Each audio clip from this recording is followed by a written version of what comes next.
शर्मा को लेकर तमाम तरह के जीत के दावे चल रहे हैं। केरलम में भी बीजेपी जो है वो सत्ता से जरूर दूर है, लेकिन ये भी सच्चाई है कि वोट शेयर भी बढ़ा है। क्या कहना चाहते हैं और फिलहाल किस तरीके से अपनी नीतियों पर आप विश्वास रखते हैं? क्या नैरेटिव वाकई में आप बीजेपी के खिलाफ या अपने तमाम विपक्षी दलों के खिलाफ जनता के बीच में सेट कर पाए हैं? धन्यवाद मनीषा जी। आज 9 अप्रैल है और आज मतदान का दिवस है तीनों राज्यों में, असम में, केरल में और पांडिचेरी में। और निश्चित रूप से हम अपना मैनिफेस्टो 5 गारंटियां असम की और 5 गारंटियां केरलम की और हमारा गठबंधन पांडिचेरी में बहुत स्ट्रॉन्ग है। हम उनको लेकर के चुनाव में उतरे, हमने मजबूती से अपना पक्ष जनता के बीच में रखा है। केरल में लगातार 10 साल से एलडीएफ की सरकार है और वहाँ के मुख्यमंत्री जी जिस प्रकार से तुष्टीकरण और जिस प्रकार से पीछे से बीजेपी की बी टीम की तरह काम कर रहे हैं, वो भी हमने जनता के बीच में रखा। असम में जिस प्रकार से पिछले लगातार 10 वर्षों से एनडीए की सरकार है, पहले सर्बानंद सोनोवाल जी मुख्यमंत्री रहे और फिर अभी वर्तमान हेमंत बिस्वा शर्मा जी की सरकार है और उनके द्वारा किए गए भ्रष्टाचार, उनके द्वारा की गई अनियमितताओं को हमने सामने रखा। उसका ताजा उदाहरण है उनका जो उनकी पत्नी का जो पासपोर्ट का मुद्दा था और उसको लेकर के उन्होंने जिस प्रकार से भौंडा सत्ता का प्रदर्शन किया, पवन खेड़ा जी के घर पे पुलिस भेजी और सब कुछ किया। कल भी पवन खेड़ा जी ने अपना वक्तव्य सोशल मीडिया पे जारी किया, फिर से जो भी सबूत थे उन्होंने दोबारा से रखे और आगे भी हम इसको कानूनी कार्रवाई भी करेंगे। लेकिन आज चुनाव का दिन है, आज हम कोई इन सब बातों में नहीं पड़ना है। आज हम जनता से अपील करते हैं कि ज्यादा से ज्यादा संख्या में मतदान करें। बीजेपी पूछ रही पवन खेड़ा है कहाँ? पवन खेड़ा है कहाँ? बीजेपी को चुनाव पे फोकस करना चाहिए और सत्ता उनके पास है, केंद्र की, उनके पास सारी एजेंसियां हैं, तो उस पे फोकस करना। हाँ तो आप जाइए अवस्थी जी, आप जाइए, बिल्कुल पग डॉग बन के जाइए, ढूंढिए। और क्या काम? मनीषा जी ऐसा है, मैं इसका जवाब देता हूँ कि पवन खेड़ा कहाँ पे है। पवन खेड़ा का एक मार्ग एजेंडा है कि प्रधानमंत्री के खिलाफ, बीजेपी के खिलाफ कच्ची भाषा बोले और वो ये चाहते हैं कि अपने कच्ची भाषा के आधार पे उनको उन विचारों को राज्यसभा दे दी जाए। पवन खेड़ा की कोई वैल्यू नहीं है, उल्टे सीधे मन गढ़ंत आरोप लगाते हैं और भाग जाते हैं। आप जो है ठोस आधार पे आप जो है आरोप लगाइए। आपके पास क्या प्रूफ है? आप जो है लगाए जा रहे हैं। सोशल मीडिया से चुनाव नहीं जीते जाते हैं, चुनाव जीते जाते हैं ठोस काम से। और जो बीजेपी ने काम किया है मोदी जी की लीडरशिप के अंडर वो अभूतपूर्व है और मोदी जी जो है इस देश के सबसे सफल प्रधानमंत्री हैं और रहेंगे। ये आप ध्यान से सुनिए। और जनता जान चुकी है कि कौन जो है। और देखिए, आप ये अच्छी तरह समझ लीजिए, आप जो भी कहते रहिए, जितने परिणाम आते हैं बीजेपी के पक्ष में आ रहे हैं तीसरी बार। और ये सवाल नहीं है कि वहां पे हेमंत बिस्वा शर्मा और बीजेपी मोदी जी की लीडरशिप में जीती या नहीं जीती है। सवाल यह है कि कितने वोटों से जीतेगी, कितने सीटों से जीतेगी। मैं फिर कह रहा हूं कि अगर बीजेपी की सरकार वहां नहीं बनी तो मैं अपना नाम संदीप चंद्रा से बदल के राहुल फर्जी गांधी रख दूंगा। अब ये क्या गंदी बात कर रहे हैं? ठीक है शुभेंदु जी, मैं आऊंगी। के शर्मा जी, ठीक है आऊंगी। शुभेंदु जी, क्या बोले, आपको सुनाई दिया? नहीं ठीक है, मैं हर बार यही बोल रही हूँ कि सर ऐसे पर्सनल कमेंट करेंगे तो ये आप लोगों की छवि को धूमिल करता है। ये आप लोगों की छवि को धूमिल करता है। जनता आप लोगों को देख रही है, आप लोगों को सुन रही है और आप इतने वरिष्ठ है कि आप लोगों को पता होना चाहिए कि आप लोग क्या बोल रहे हैं। पर्सनल कमेंट एक तरफ है, राजनीतिक मतभेद हो सकते हैं। यहाँ पे कोई गाली दे तो मनीषा जी नहीं ठीक है, तरफ से करे जा रहे हैं पर्सनल कमेंट। नहीं ठीक है मुंह जो है ना पान खिलाता है, यही मुंह नहीं। के शर्मा जी, मैं आपको भी बोल रही हूँ, आप ये जो संदीप जी से पूछ रहे थे कि कौन से हिंदू हैं, नहीं ये सब चीजें गलत है ना सर। फिर वो भी बढ़कर अपनी तरफ से कुछ ना कुछ तो बोलेंगे ना फिर। नहीं वो कुछ ना कुछ तो फिर बोलेंगे ना सर। यही करती रह जाऊंगी। नहीं मैं तो बस यही करती रह जाऊंगी कि आप ये नहीं बोल सकते, आप वो नहीं बोल सकते हैं। हम मुद्दों पर बात कब करेंगे ना शुभेंदु जी? भगोड़ा है। नहीं फिर वही बात देखिए। नहीं ठीक है, छोड़िए। शुभेंदु जी देखिए कैसे शब्दों को, शर्मा जी आप बहुत पुराने प्रवक्ता। क्या पुराने? चंद्रा जी आपके सहयोगी है। मैं सहयोगी, मेरा कोई सहयोगी नहीं है। मैं कोई किसी सहयोगी नहीं है। कोई गलत बात नहीं निकलेगी, आप शांत रहो। सुनो, जब तक मैं बोलूंगा उस समय तक ध्यान से सुनना। 2 मिनट। आप अच्छा बोलते हैं, मैं आपकी रिस्पेक्ट करता हूँ। मैंने आपको बोला बड़े भाई बोला, मैं कहता हूँ बातचीत करो, कुतंग करो, लेकिन कम से कम अब मैंने बोला सेकुलर देश में आप हिंदू जो करते हैं, ये बोला था। मैं आप हिंदू हो, कहाँ से? अरे हिंदू देश में हिंदू नहीं कहेंगे तो कहाँ कहेंगे? पहले भारतीय हैं। हिंदू देश में हिंदू की बात नहीं करेंगे तो कहाँ करेंगे? पाकिस्तान में करेंगे हिंदुओं की बात? आप क्या बात कर रहे हैं? क्या बात करते हैं? सेकुलर देश में रहते हैं। शुभेंदु जी, शर्मा जी, मैं शर्मा जी की बात को बढ़ाता हूं। मैं पहले भारतीय हूं। किसी इस देश को जो भी व्यक्ति किसी भी धर्म का हो, किसी भी जाति का हो, हिंदू मुस्लिम सिख ईसाई हो, यदि भारत माता को अपनी माता समझता हो, वंदे मातरम बोलता हो, तो वो भारतीय है और इससे ऊपर मैं और कोई बात नहीं बोलता। बहुत बढ़िया है और ये मैं मानता हूँ। दूसरा चीज, अब मैं आता हूँ केरला के ऊपर। सबसे पहले 2011 में हमारे पास लगभग 2014 में लगभग 11% वोटिंग थी। 2024 में ये बढ़ के 20% के अप्रोक्सीमेटली हुई, 19 पॉइंट समथिंग। और इस बार हम लोग टारगेटिंग कर रहे हैं कि 35 से 40% हम केरला में पहुंच जाए। क्या रिजल्ट रहेगा केरला का ये मेरे को नहीं मालूम, पर एक बात ये बात पक्की है कि हम 35 से 40% वोट लेके आते हैं तो केरला के अंदर बहुत बड़ा विकास होगा। क्योंकि हम जिस मुद्दे पर लड़ रहे हैं, केरला का जो डेफिसिट है जीएसडीपी वो 30.12 है। मतलब हर साल का बजट 30% डाउन मतलब लॉस में जा रहा है। इसलिए आज पूरे देश को यदि हम विकसित भारत बनाना चाहते हैं तो उसमें केरला का भी योगदान होगा। हर साल मनीषा जी 2.5 लाख लोग केरला छोड़ के जाते हैं। इसलिए तो आप कह रहे हैं कि अगर देश में विकास होना चाहिए या होगा तो हर राज्य में बीजेपी की सरकार तो बहुत जरूरी है। मतलब तभी बीजेपी की सरकार हर राज्य में जरूरी, तभी विकास होगा। कोई और अन्य पार्टी हो जाएगी तो विकास होगा नहीं, वहां का रुक जाएगा। मैं तो कह रहा हूं, विकास बिना भाजपा के भी स्टेट सरकार में हो सकता है। हाँ। पर जब डबल इंजन की सरकार होती है तो स्पीड तेज हो जाती है, ये बताना चाह रहा हूं। और आधा टाइम में दिल्ली में जब आम आदमी पार्टी की सरकार थी, कभी काम नहीं किया, झगड़ा करते रहे। पर वहीं पर उड़ीसा के अंदर जब बीजेपी की सरकार थी, बीजू जनता दल की सरकार थी, तब हमने पूरा सहयोग किया। राजस्थान में जब कांग्रेस की सरकार थी तब हम सपोर्ट करते थे। सपोर्ट करना वो एक केंद्र और राज्य के बीच का एक रिलेशनशिप है। पर इंजन यानी गाड़ी को, ट्रेन को तेज चलाना है। ठीक है, मैं संदीप जी के पास जा रही हूं, फिर मैं प्रशांत जी से सवाल करती हूं। मनीषा जी, मैं ये कहना चाहूंगा, जो अब तिवारी जी कह रहे, अवस्थी जी कह रहे थे, देखिए ये अभी की बात है कि केजरीवाल जी यहाँ पे गरीबों का मसीहा बन के आए और क्या बनाया? शीश महल, शराब घोटाला। तो ये करनी और कथनी में अंतर है। और इन्होंने बिल्कुल ठीक कहा, जहां भी डबल इंजन की सरकार है वहां पे विकास हुआ है। आप देखिए दिल्ली का हाल, देखिए कि कितनी मतलब फास्ट स्पीड से यहां पे विकास हो रहा है। यमुना साफ हो रही है, लोग खुश हैं और लोगों को पता चल गया है। शराब घोटाले पे नहीं बोलेंगे अब, आपने अरविंद केजरीवाल के शीश महल पर बोल दिया, अब शराब घोटाले पर बोल दीजिए, है ना? हाँ, देखिए ऐसा है कि जनता जो है, एक सेकंड, मैं इसीलिए पूछ रही हूँ शराब घोटाले का जिक्र, क्योंकि फिर जेल से बाहर भी तो आ गए ना। मनीषा जी, मैं कहना चाहूंगा, ये लोग कहते हैं कि बीजेपी, नहीं सुन लीजिए, कि बीजेपी वॉशिंग मशीन है। आप जो है क्या समझते हैं कि जनता जो है वो जनता जो है क्या वो बेवकूफ है? जनता इन सब चीजों को फैक्टर इन करते हुए वोट देती है। और जनता जो है जनार्दन है। जब जनता वोट दे रही है, जनता तय कर रही है, आपको उसका हक मानना पड़ेगा। और यहाँ पे जनता तय करती है, तभी मुख्यमंत्री बनता है, तभी प्रधानमंत्री बनता है। ठीक है प्रशांत जी, मैं आ रही हूँ। शुभेंदु जी, मेरे को सवाल प्रशांत जी से एक बार करना है, उसके बाद मैं आपके पास आ रही हूँ।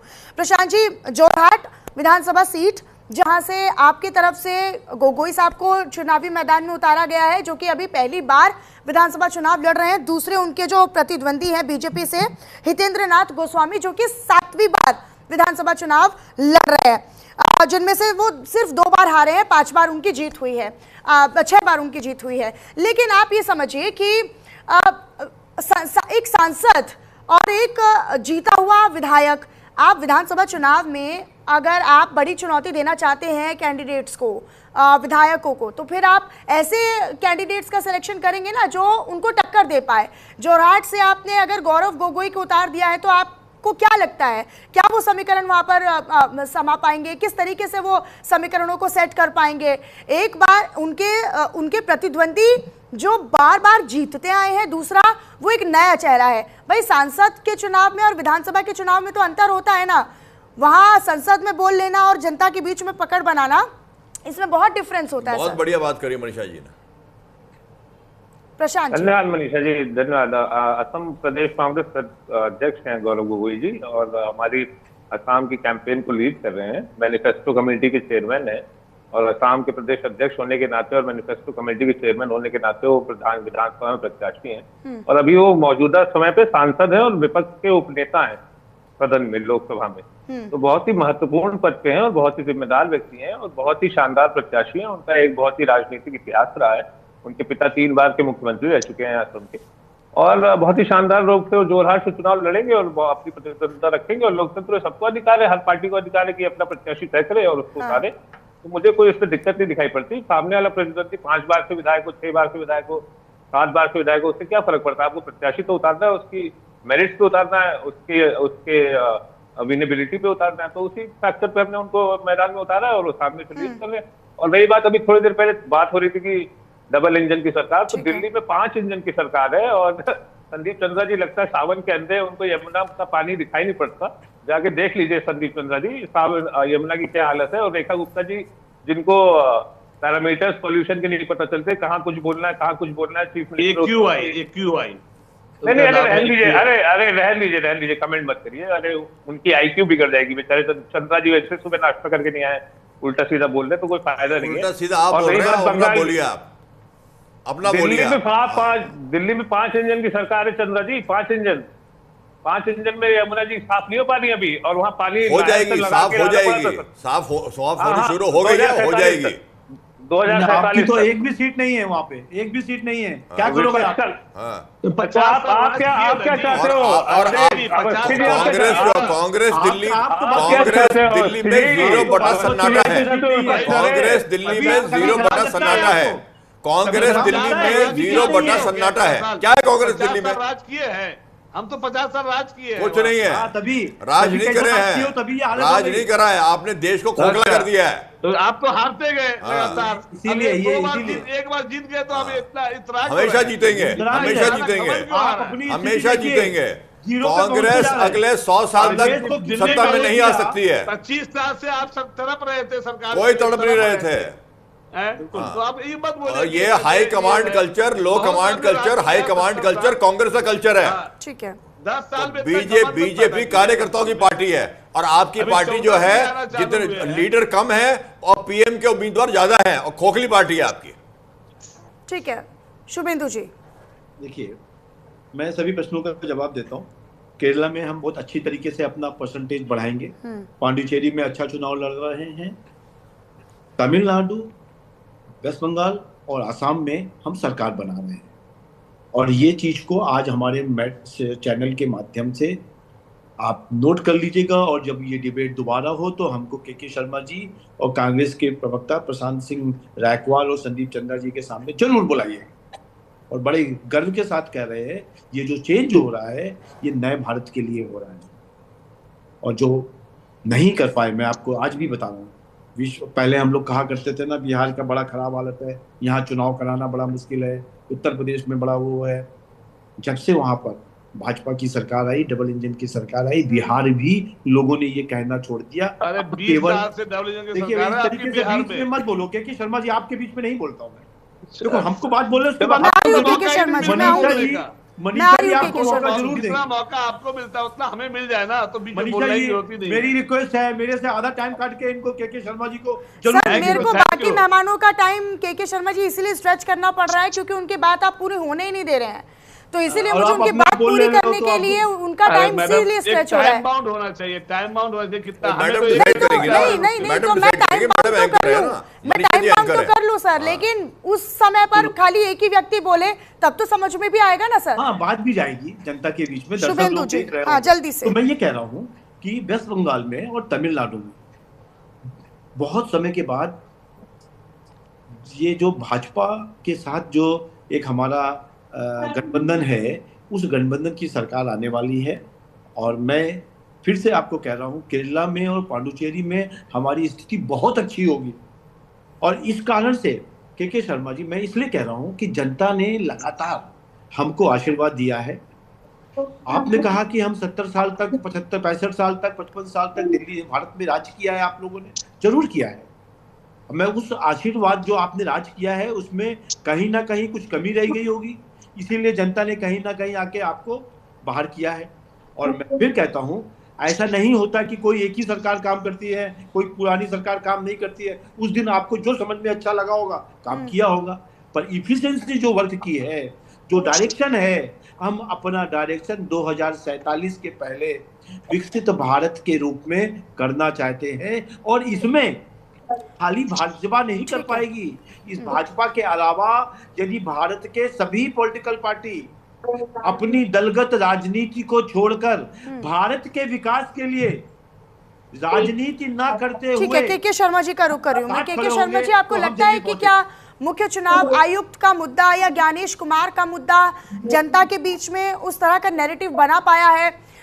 जिस तरीके से विपक्ष ने लामबंद होकर एक मोर्चा खड़ा किया बंगाल से, हालांकि बिहार विधानसभा चुनाव से ही उस मुद्दे को तूल देने की कोशिश की गई, लेकिन आपको लगता है कि केरल, तमिलनाडु, पुडुचेरी, पश्चिम बंगाल को छोड़ दिया जाए तो केरल में भी उस मुद्दे का कोई आधार है? देखिए, सबसे पहली बात है, सवाल तो वहां उठता है जैसे चंडीगढ़ का जब चुनाव हुआ था और वहां पे देखा गया कैसे मेयर में कैसे फर्जीवाड़ा होता है, और फिर बाद में वो तो किस्मत था जो एक एविडेंस जो है, सीसीटीवी फुटेज जो है वो वहां पे आ गया। यदि सीसीटीवी फुटेज नहीं होता तो पॉसिबल नहीं होता, क्योंकि कोर्ट को सबूत चाहिए और सबूत हर बार मिल जाना ये पॉसिबल नहीं हो पाता, क्योंकि जब फर्जीवाड़ा, जो चोर होता है वो बहुत स्मार्टनेस चोरी करता है, वो कभी कभी पकड़ा जाता है।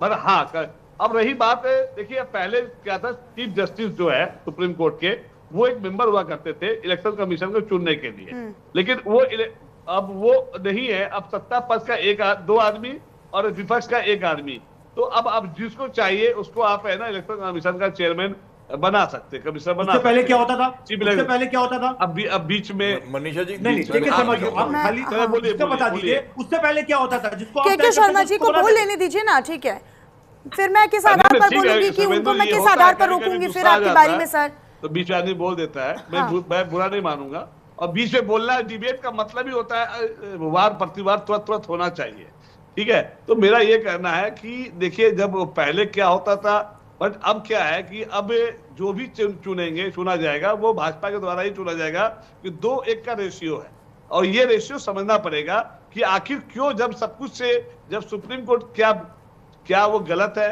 क्या वो चोर है, क्या सुप्रीम कोर्ट बेईमानी करती थी, ये सवाल उठता है सुप्रीम कोर्ट के ऊपर, तभी तो आपने उसको हटाया कि नए कानून लाके, अदरवाइज।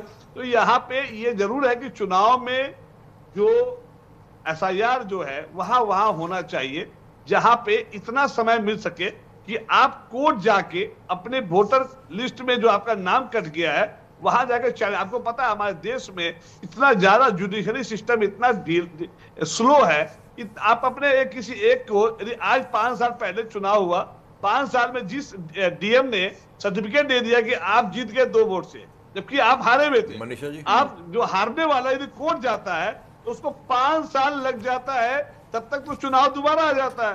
तो ये न्याय नहीं मिल पाती है। इस बात का ऐसे वजह से जिसको भी जो चुनाव में जो भी फर्जीवाड़ा होता है उसका न्यायिक जो जीत है वो बहुत ही लिंगर होने की वजह से नहीं मिल पाता है, क्योंकि हमारे यहाँ पे जो जुडिशियल सिस्टम है उसमें जजेस की बहुत कमी है, और जजेस यदि बढ़ेगा को नए कोर्ट बनेंगे तो रोजगार भी मिलेगा, तो ये सारी चीजें रहती है। तो इसलिए सवाल तो उठता है कि क्या एक तरफा ही क्यों दिया जा रहा है? आपने इलेक्शन कमीशन 7 मिनट में टीएमसी को भगा दिया, तो ये चीजें लगता है कि उनको बातें सुननी चाहिए, प्रॉपर सुनने के बाद। अब वो कह रहे बदतमीजी कर रहे थे, तो बदतमीजी कह तो कैमरा पहले ही लगा देते, सीसीटीवी कैमरा, बदतमीजी नहीं होती है। मनीषा जी, ठीक है संदीप जी, ऐसा है मनीषा जी, मैं जो है 3 अहम बिंदुओं में बात करना चाहता हूं। पहली चीज मैं पूछना चाहूंगा शर्मा जी से कि पूरे देश को जेल किसने बनाया? इमरजेंसी लगाई इंदिरा गांधी ने। दूसरी चीज, जो आया राम गया राम कल्चर है, ये किसने करा? कांग्रेस ने। भजन लाल पूरा अपना कैबिनेट लेके इंदिरा गांधी के पास पहुंच गए थे।